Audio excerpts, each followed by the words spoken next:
Pakistan medical commission पारां सिंध जे नौजवान सां व्याख्याई जो सिलसिलो जारी आहे। थर जे रवासी शागिर्द मेहताब मेघवाड़ जी सीट नंबर 2902-122 ते पंजाब जे रवासी मोहम्मद ज़ैन जे पाकिस्तान मेडिकल कमीशन पारां रिज़ल्ट पधरे करण जो इंकशाफ थियो आहे। ॻोठ हजामड़ो जे रवासी शागिर्द मेहताब मेघवाड़ साफ़ न ॿुधाईंदे चयो त हुन पाकिस्तान मेडिकल कमीशन जे हैदराबाद में टेस्ट पास कई, पर संदसि सीट नंबर ते हेराफेरी करे पंजाब जे रवासी मोहम्मद ज़ैन जो रिज़ल्ट जारी करे हुन सां नाइंसाफ़ी कई वई आहे। हुन चयो त संदसि सीट नंबर 2902-122 आहे, जंहिं ते हुन जो नालो लिखण बदिरां पंजाब जे रहवासी जो नालो लिखी हुन जो हक़ खसियो आहे। मुंहिंजे सीट नंबर ते चेक कयो त नालो हिकिड़ो ॿियो लिखियो पियो पंजाब जो, त मुंहिंजो सीट नंबर हुयो हुन ते पंजाब जो छोकिरो, त मूंखे कुझु अचरज थी वई त छा थी पियो या मार्कूं कीअं थियूं आहिनि या को स्कैम आहे छा।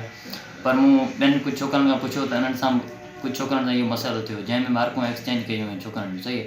उनमें घणी मतिलबु पंजाब जूं कयूं आहिनि सिंधी छोकिरनि खे कटे करे ऐं उन्हनि जूं मार्कूं रखियूं आहिनि। असांखे मार्कूं घटि ॾिनियूं आहिनि, जॾहिं असां गूगल ते चेक कयोसीं तॾहिं मार्कूं 127 हुयूं ऐं जॾहिं PDF में चेक कयूं तॾहिं मार्कूं 162 लॻी पियूं आहिनि। त इहो त वॾो माना स्कैम या फ्रॉड आहे, जंहिंसां असांजी सिंध जा जेको मेरिट ते नौजवान खजनि पिया उन्हनि ते लताड़ियो वञे पियो। हुन मुताबिक़ त पाकिस्तान मेडिकल कमीशन समेत अख़्तियारियूं नोटिस वठी संदसि सीट नंबर ते हुन जो नालो शो करे साणसि इंसाफ़ कनि। विज़िट कयो अवामी आवाज़ मीडिया ग्रुप जी वेबसाइट awamiawaz.pk